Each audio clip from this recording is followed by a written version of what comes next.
The question brought before the text is this: when the seed is sown and the body that rises is raised in glory, power, and incorruption, does that risen body remain a created body patterned after the Messiah, or does it become uncreated substance as the Messiah himself possesses? The first drawn word answers not with a definition of substance, but with a word of sharing. Philippians chapter 4 verse 14 says, "Moreover you have well done, that you did communicate with my affliction." The word communicate is the word for fellowship, participation, shared life.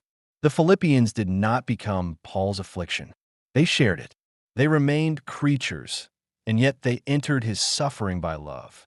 That is the whole testimony in seed form. Participation without absorption. Inheritance without identity. Glory without uncreation. The offering of fine flour makes the same confession. Leviticus chapter 2 verse 3 calls it a separated sacred portion from the burnt offerings of YHWH made by fire. Fire does not uncreate the grain.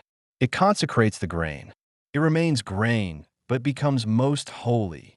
The risen body is not replaced by glory. It is separated as a sacred portion. The same is said of silver in the furnace. As the psalmist sings, "You have refined us as silver is smelted." Silver remains silver after the fire.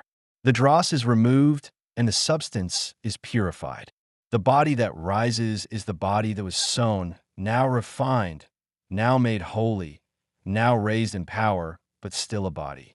The priestly pattern is the loudest voice in this word. Numbers chapter 18 verse 20 speaks to Aaron.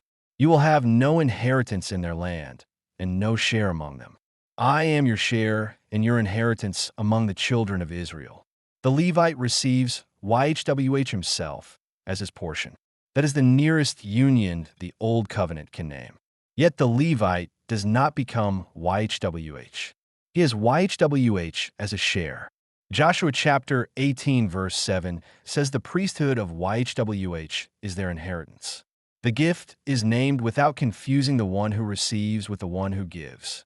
If the Old Covenant's highest union did not uncreate the priest, how much less would the New Covenant's higher union uncreate the risen body? The Apostle Paul carries the same grammar into the affliction of Messiah. He rejoices in his sufferings and fills up what is behind the afflictions of Messiah in his flesh. He does not become the Messiah's affliction. He shares it. In Philippians chapter 4 verse 19 returns to the supply. "My God will supply all your needs according to his riches and glory by Messiah Jesus."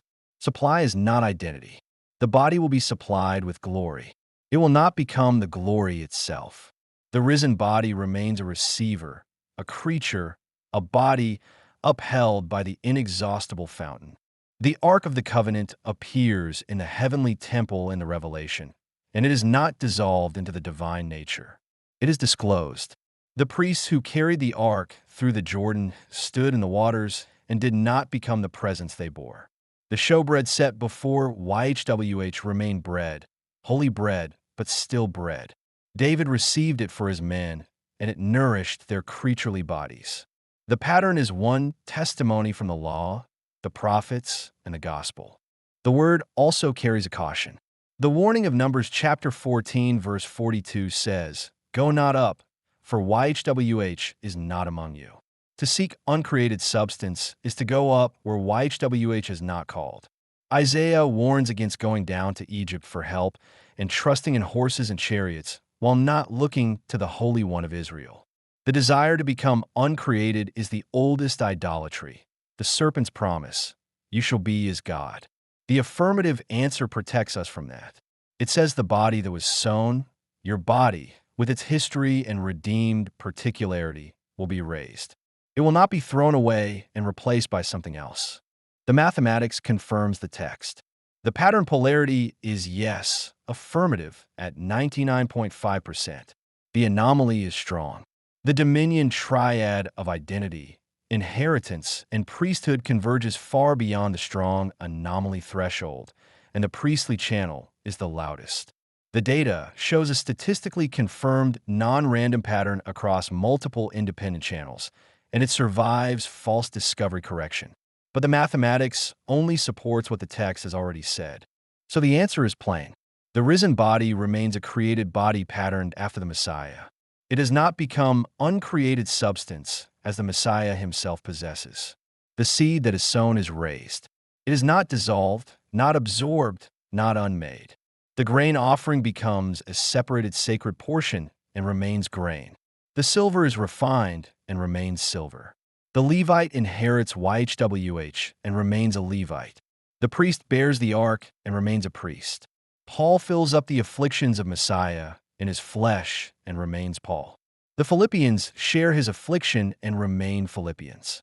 God supplies their need according to his riches in glory, and they remain receivers. The body will be glorious, powerful, incorruptible, and still yours. Patterned after the Messiah, conformed to his image, filled with the Spirit, inheriting YHWH as its portion, but not becoming the Messiah, not becoming uncreated, not ceasing to be a body. And that is not a limitation. That is the hope of the creature, that what was sown in weakness will be raised in power, and it will still be you. The lead verses drawn in this altar of reception session were Philippians chapter 4, verse 14, Leviticus chapter 2, verse 3, Job chapter 14, verse 16, 1 Corinthians chapter 6, verse 5, Numbers chapter 9, verse 10, Enoch chapter 60, verse 7. 94 further verses were drawn in this session. This concludes today's interpretation at the altar of reception.